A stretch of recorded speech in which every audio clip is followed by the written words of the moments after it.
সনাতন ধর্মাবলম্বীদের সবচেয়ে বড় ধর্মীয় উৎসব শারদীয় দুর্গাপূজা।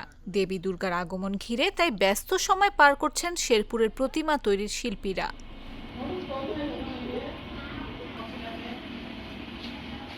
শক্ত মাটি নরম করে দেবী দুর্গার সঙ্গে গড়ে তুলছেন কার্তিক, গণেশ, লক্ষ্মী আর সরস্বতীর মূর্তি।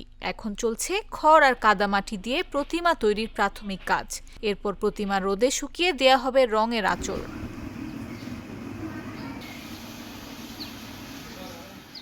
সময় ঘনিয়ে আসায় রাত দিন কাজ করছেন শিল্পীরা। লক্ষ্য, নির্দিষ্ট সময়ের মধ্যে যেন কাজ শেষ হয়, বলছেন শিল্পীরা।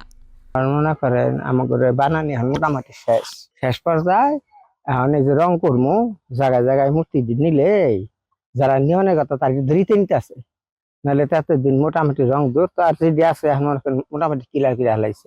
সময় তো অল্প, সময় খুব ঘনিয়ে আইছে। 5 তারিখ 28 তারিখ আমাদের ষষ্ঠী পূজা। সময় খুব দিনও ভালো না, যত তাড়াতাড়ি সম্ভব খুব কারিগররা খুব অনেক তাড়াতাড়ি করতেছে, কিন্তু দিন ভালো হলে একটু সুবিধা হতো। প্রতিমা তৈরির বাঁশ, খড়, মাটি সহ অন্যান্য সব উপকরণের দাম বৃদ্ধি হলেও বাড়েনি কাজের মজুরি। বাপ-দাদার এই পেশা টিকিয়ে রাখতে শিল্পীরা চাইলেন সরকারের আর্থিক সহযোগিতা। বাপ দাদার ব্যবসায় ছোটকালের থেকে আমরা করতেছি, আমার পেশাই এটা। এখন মনে করো যে আমরা এটা করতে করতে আর বুড়াই হয়ে গেছে কি আর কদিন করবো, আমি তো ব্যবসা পুষে না। এখন মাটির দাম বেশি, খালের দাম বেশি, সবকিছুর দামই বেশি। আমাদের মাটি শিল্প ব্যবসা এখন কথা হলো এখানে না করলেও হয় না, পেটে ভাত দিতে হয়, কিন্তু আমাদের পুষে না। এখানে খুব কঠিন অবস্থা। আমাদের সহযোগিতা করলে তাতে আমরা একটু রেহাই পাইতাম আর কি।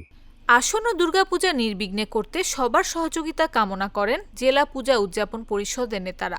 আপনারা জানেন আমাদের শারদীয় দুর্গা উৎসব 2025 ইতিমধ্যেই আমরা নিরাপত্তার জন্য পুলিশ সুপার মহোদয়ের সাথে কথা বলেছি। শারদীয় দুর্গাপূজা অনুষ্ঠিত হবে এবার 65টা। এর মধ্যে আমরা মনিটরিং সেল গঠন করেছি।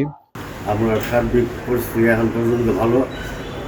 আমরা আজকেও মাননীয় পুলিশ সুপারের সাথে সাক্ষাৎ করেছি। উনি আমাদের আশ্বস্ত করেছেন সার্বিক সহযোগিতা করার জন্য, এর আগেও করেছেন। আর দুর্গোৎসবকে ঘিরে নিরাপত্তার চাদরে ঢাকা থাকবে পুরো জেলা। পাশাপাশি মাদকের বিষয়টিও তারা গুরুত্ব দিচ্ছেন, জানালেন জেলা পুলিশের এই কর্মকর্তা।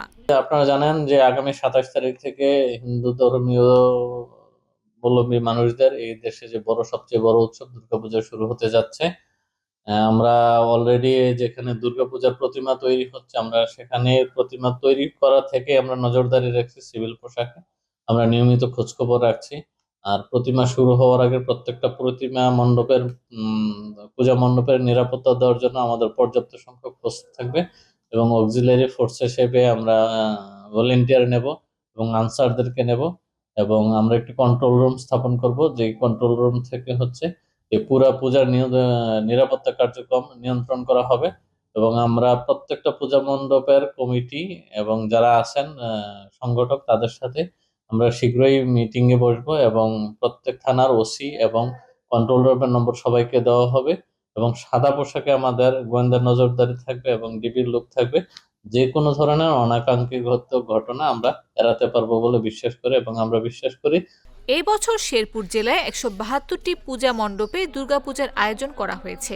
এর মধ্যে জেলা সদরেই 81টি। 21 সেপ্টেম্বর মহালয়া ও 28 সেপ্টেম্বর মহাষষ্ঠীর মধ্য দিয়ে দুর্গোৎসব শুরু হবে। 2 অক্টোবর মহাবিজয়া দশমীর মধ্য দিয়ে শেষ হবে দুর্গোৎসব। নাফিস আব্দুল্লাহ, জাগো news.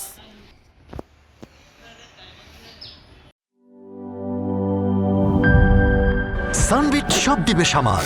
Sunbit magic press dishwashing এর মাথা ঘোরানো সলিউশন।